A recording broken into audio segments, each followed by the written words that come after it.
Magandang araw po, welcome po sa aking channel, Love9 TV. Patalasasan po, meron po ba kayong mga properties na napapabayaan or non-performing assets? Plan nyo ibenta, pero wala kayong oras sa pagbenta nito. Kung ito'y pagkakatiwala nyo po sa amin, tawag lang po kayo sa aking numero, usap po tayo, gawin ko po ng video for free. Yes, libre po, wala po kayong babayaran. Tutulungan pa namin kayong mabenta ang inyong property. Kami na po bala sa marketing, sa boosting or paid ads.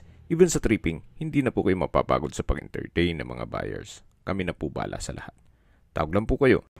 Nandito po tayo ngayon sa Muntinlupa City kung saan meron po tayong bagong video presentation.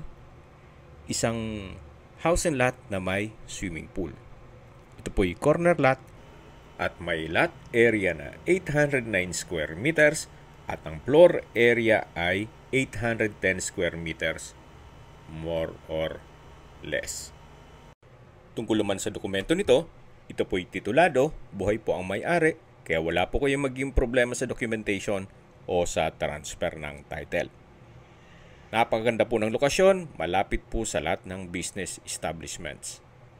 Pati po SM Muntinlupa. Ito pong bahay ay well-maintained, kaya wala na po kayong ipapagawa dito. Ready for occupancy.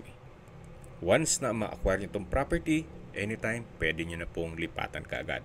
At ang kagandahan pa po dito, ito po'y fully furnished. Yan po yung corner side na may fish pond. Then yung ceiling po, maayos na maayos pa.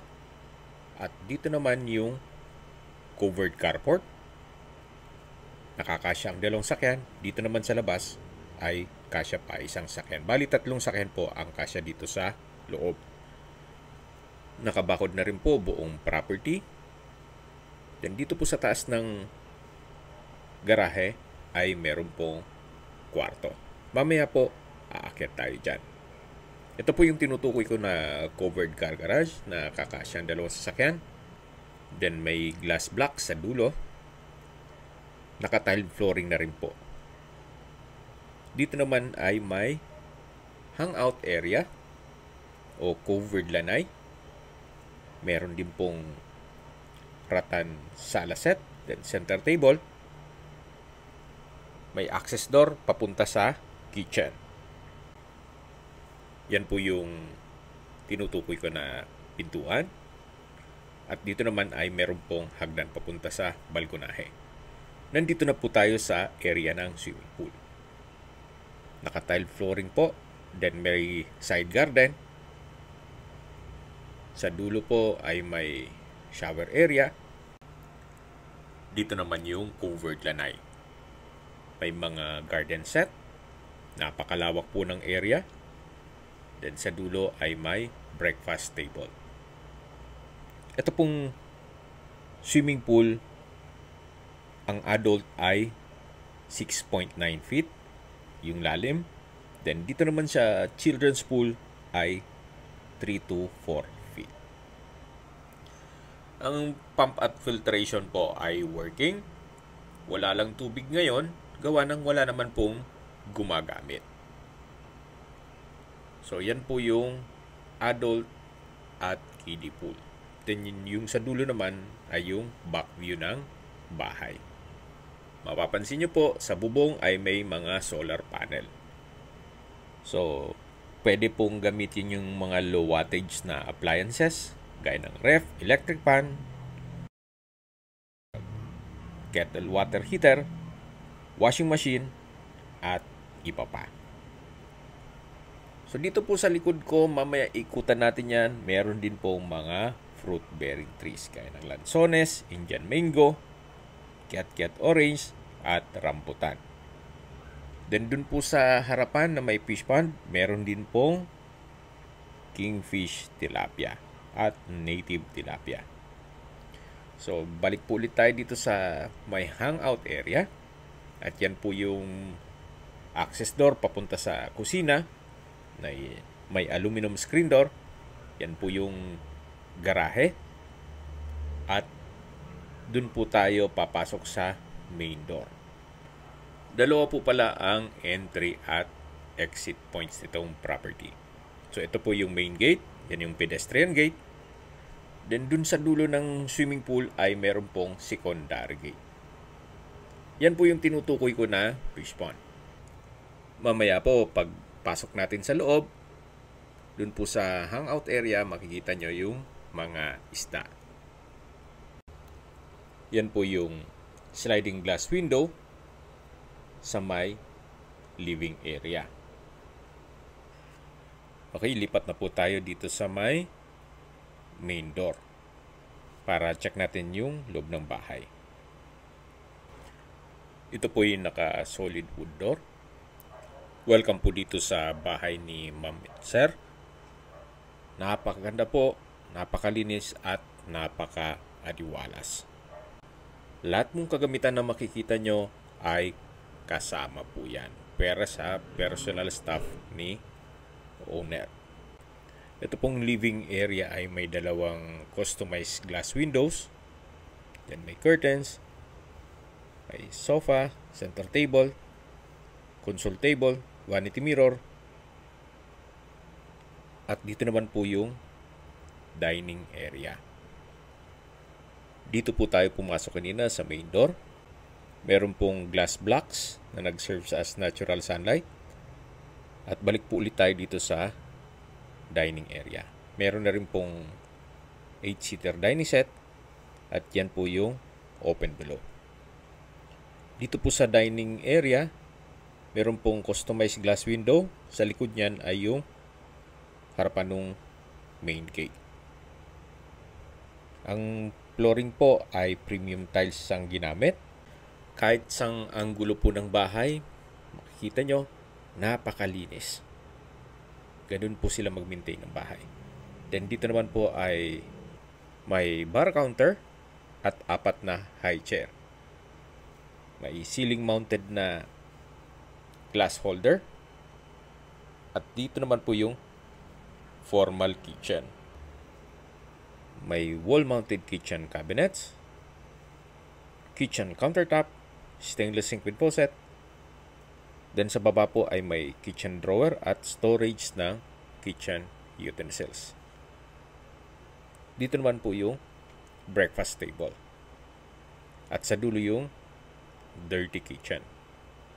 Dito po sa may breakfast table ay may pendant lamps. Yan po yung tinutukoy ko na access door mula sa hangout area. Ito naman po yung dirty kitchen. Stainless po ang kitchen countertop. May kitchen cabinets and drawers.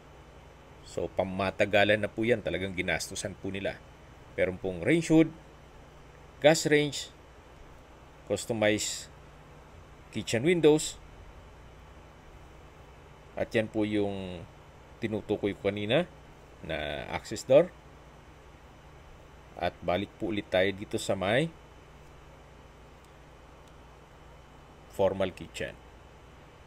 Meron din pong gas range and range hood. Dito po sa bar counter ay meron pong ceiling fan. Then may chandelier sa may dining area.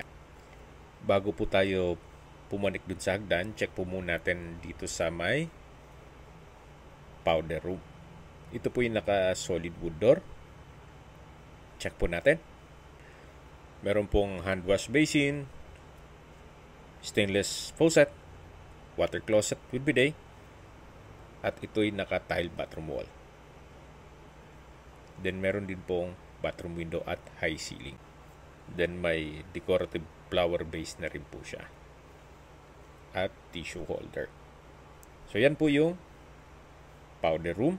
Then meron pong glass blocks. At babalik po ulit tayo dito sa may dining area. Mula po dito, matatanaw natin yung living area. Malaking bagay po itong mga glass blocks. Mas nakakapaaliwalas at meron pong natural sunlight. Dito naman po ay may malaking wall mirror. Mas nakakapalaki po ng area. Ito naman po yung French door design na papunta naman sa covered lanai o hangout area na kung saan mas malaki po ito. Then dito po yung tinutukoy ko na fish pond na meron pong mga isda. Then natural stone po ang disenyo. Kaya sarap pong kape kayo every morning dito. Papakain ng mga isda. So yan po yung corner side. Then pag diniretso mo yan, dun po tayo yung sa may pedestrian gate. Yan po yung glass window. Ito po yung access door papunta sa living area. Yan po, napakalawak pa po nito. Then meron pong aquarium. Ito pong rattan set na may center table. Kasama po yan. May ceiling fan. Then naka-tile flooring na rin po. Balik na po ulit tayo dito sa loob. So pagpasok po natin, yan po yung living area. High ceiling, may chandelier. Then sa dulo yung main door. At meron pong 3 steps na stairs. At ito po yung naka-wood parquet. Dito po ay may coffee table. At yan po yung hagdan papunta sa mga kwarto. Ito naman po ay may glass wall. Sa likod po niyan ay yung family area. Pwede rin gawing music room o entertainment room. So depende po yan sa magiging use nyo o purpose dito sa kwartong to. Pwede ring opisina. Naka-wood parquet din po ang flooring. May ceiling fan. Then, glass walls. May built-in cabinet. Then, wall-mounted shelves. At meron din pong glass door. Labas po ulit tayo. So, mula po dito sa entertainment room o family room, matatanaw natin yung living area, yung dining area, at yung hagdan. Pero bago tayo umakyat dyan, check muna natin yung first bedroom na kung saan ito po yung naka-solid wood door. Kung meron man po kayong PWD or senior citizen sa pamilya, itong kwarto na to ang para sa kanila. Sa taas po nitong wall ay meron pong glass window na nag-serves as natural sunlight. Then meron pong solid wood bed frame with mattress. May wall-mounted TV at decorative walls. Then wood parquet din po ang flooring. May sariling toilet and bath din po ito. Then may wardrobe. Ito po yung toilet and bath, naka-solid wood door. May bathroom countertop, vanity mirror, hand wash basin with stainless faucet, bathroom cabinet, water closet with bidet. Then meron pong shower curtain, hot shower set, tile bathroom wall, bathroom window, at ito po'y high ceiling. So ito po yung toilet and bath dito sa first bedroom. Yan po yung wardrobe. Then may drawer and dresser.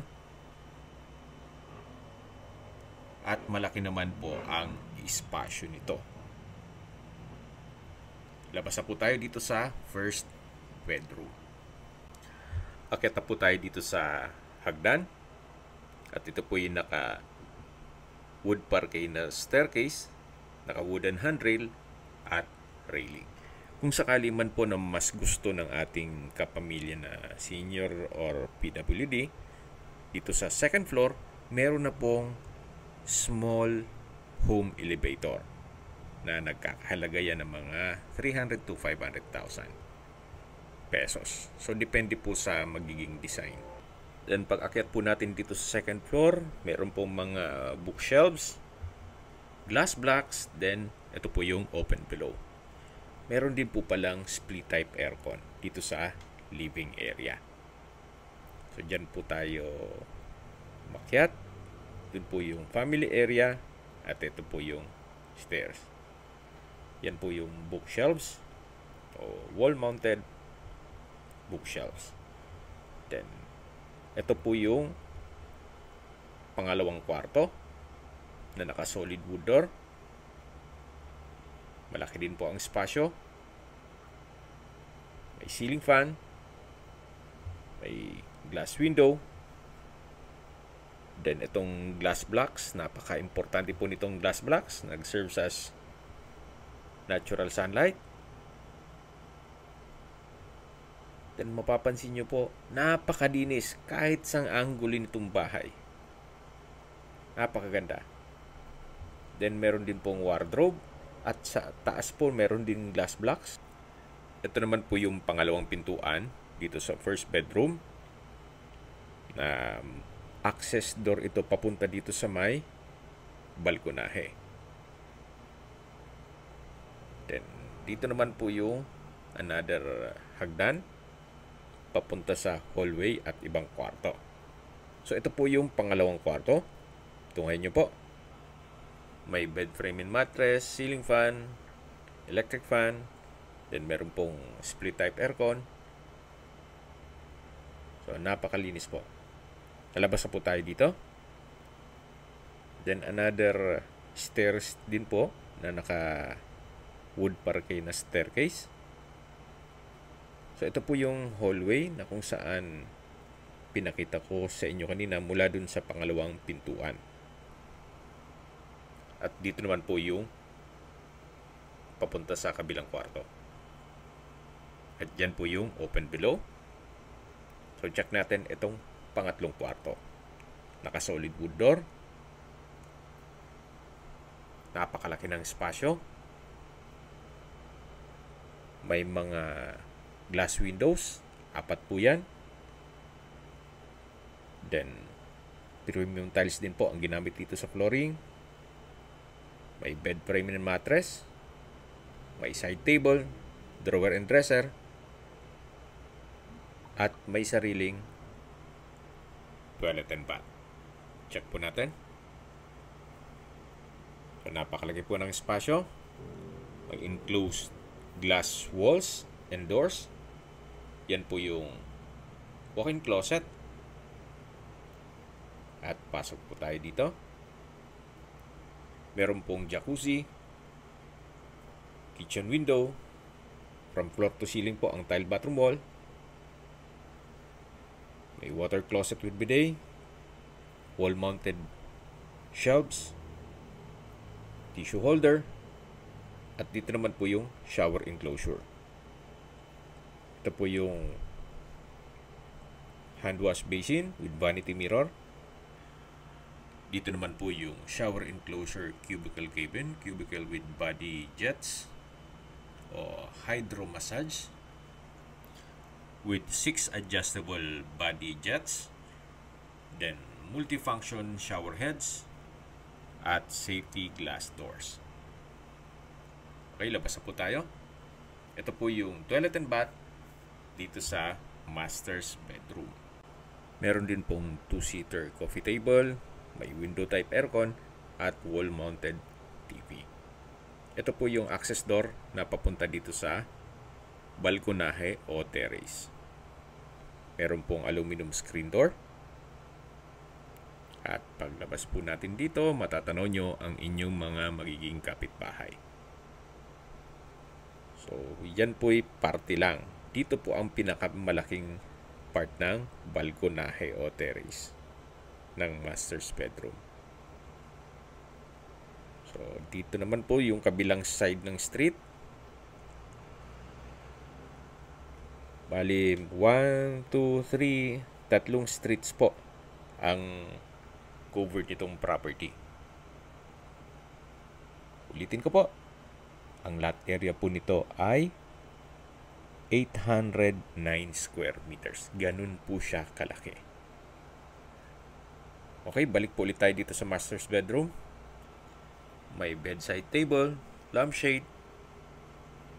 Then dito yung coffee table. At sa dulo yung drawer and dresser. Yan po yung toilet and bath kung saan dyan na po tayo galing kanina. Ito po ulit yung hallway.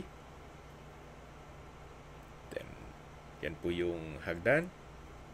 Pag diniretso natin yan, yun sa balkonahe. At ito po yung last bedroom na naka-solid wood door din po siya. Sa spasyo, Sakto lang, hindi naman siya ganun kaliit at hindi naman ganun kalaki. May study table, double deck, may ceiling fan at electric fan, naka-tile flooring, may pin lamps. Kahit po dito sa last bedroom, malinis na malinis pa rin po. Paglabas niyo po dito sa kwarto, yun po yung master's bedroom kung saan na-check na natin yan. At dito naman po, yung access papunta sa balkonahe. Then ito po yung isang kwarto na kung saan na-check na rin natin yan. Dito naman po ay yung common toilet and bath. Naka-solid wood door din po ito at napakalaki din po ng espasyo. Naka-tile bathroom wall, may bathroom window, hand wash basin, vanity mirror, water closet with bidet, then meron din pong shower enclosure. May overhead shower at body shower. So ito po yung common toilet and bath. At lalabas na po tayo para check natin yung ibang parte nitong bahay. So labas po tayo dito sa may balkonahe. Sa baba po nito ay yung maliit na hangout area katabi ng garahe. At dito naman po ay may balkonahe. Sa baba naman nito ay yung covered lanai na malapit sa swimming pool. Ito pong swimming pool ay may running water, may falls, may shower, may fountain, at romantic lights. Then dito po ay may banyo. Ito po yung ginawang service area. So maximize nila yung space. At dito naman po yung hagdan na papunta naman sa roof deck o view deck. Napakalaki din po ng espasyo dito. At dito na rin po nakapwesto yung mga solar panels. So makakatipid na po kayo sa kuryente. Hanggang dito po yung roof deck o view deck. Mula po dito, matatanaw nyo na yung Chowking, Burger King. Actually, katabi lang po niyan yung SM. Yan po yung inyong magiging kapitbahay. 360 degrees ang overlooking view dito. Then meron pong mga lamp post. At dito po yung lower part ng view deck. So habang naglilibot po tayo at pinagmamasdan nyo po itong buong kapaligiran, itong property, pag-usapan na natin ang distance, location at travel time. Mula po sa SM Center, Muntinlupa, ang distance is 1 kilometer. Actually, pwedeng lakarin. O ang travel time is 5 minutes. Then, halos katabi lang po nito ang LTO Muntinlupa, pabrika ng Pepsi Cola, Mercury Drug, Chowking, Burger King, McDonald's, at iba pang business establishments. At mula naman po sa Muntinlupa Hospital, ang distance is 5.1 kilometers at ang travel time is 15 minutes. Yan po yung lagi kong binabanggit sa inyo na dapat nyo i-consider sa paghanap ng property, yung meron pong malapit na hospital. Hindi ko naman po sinasabing sakitin kayo. Yan naman po for emergency purpose lang naman. At mula naman po sa Makati, BGC, ang distance is 26.8 kilometers at ang travel time is 42 minutes. At kung manggagaling naman po sa airport, ang distance is 22.8 kilometers at ang travel time is 36 minutes via Skyway. Yan po yung driveway. at matatanaw din natin yung main door. Ito po yung pasad. Habang binabanggit ko yung distance, location at travel time, umikot na po tayo dito sa guest room. Mula po dito sa guest room, meron pong banyo. Then ito po yung balkonahe. Yan yung mga kwarto. At dito naman po yung another balkonahe. Bababa po tayo dito sa hagdan. Then matatanong natin yung hangout area. May pocket garden po dito. May ilang ornamental plants. Then balik po ulit tayo dito sa swimming pool. Sa mga nag-skip po ng video, summarize ko lang po, ito pong property ay nasa Muntinlupa. May lot area po ito na 809 square meters at may floor area na 810 square meters. Ito pong property ay fully furnished at ready for occupancy. Tungkol naman sa dokumento nito, ito po'y titulado at buhay po ang may-ari. Dito po sa side ng swimming pool ay meron pong pocket garden. Then may countertop. Ito po yung adult pool o covered adult pool. Then yan po yung side view ng bahay na kung saan inikutan natin yan kanina hanggang sa view deck. Ito po'y owner's built, kaya makita nyo naman maayos pa ang structure. Then well maintained po ito. Yan po yung covered lanai na na-check na natin yan kanina. Then may mga side garden. Ito po yung shower area. Hanggang dito po yung side garden. So ulitin ko po, hindi ginagamit itong swimming pool kaya walang tubig. May waterfalls po yan. Then may running water, may shower, may fountain, at may romantic lights. Ito po yung swing. Then meron pong mga fruit-bearing trees. So meron po kayong bakanting lote dito na pwedeng gawing playground ng inyong mga apo o taniman ng inyong mga paboritong halaman. Dito po sa likod ay meron pong lansones, Indian mango, Ket-Ket orange, at rambutan. So may bridge po dito. Actually may isda din po sa ilalim. Then yan po yung pump room. At meron pong pathway dito. May griller. Then yan po yung toilet. Then may stainless na handlebar.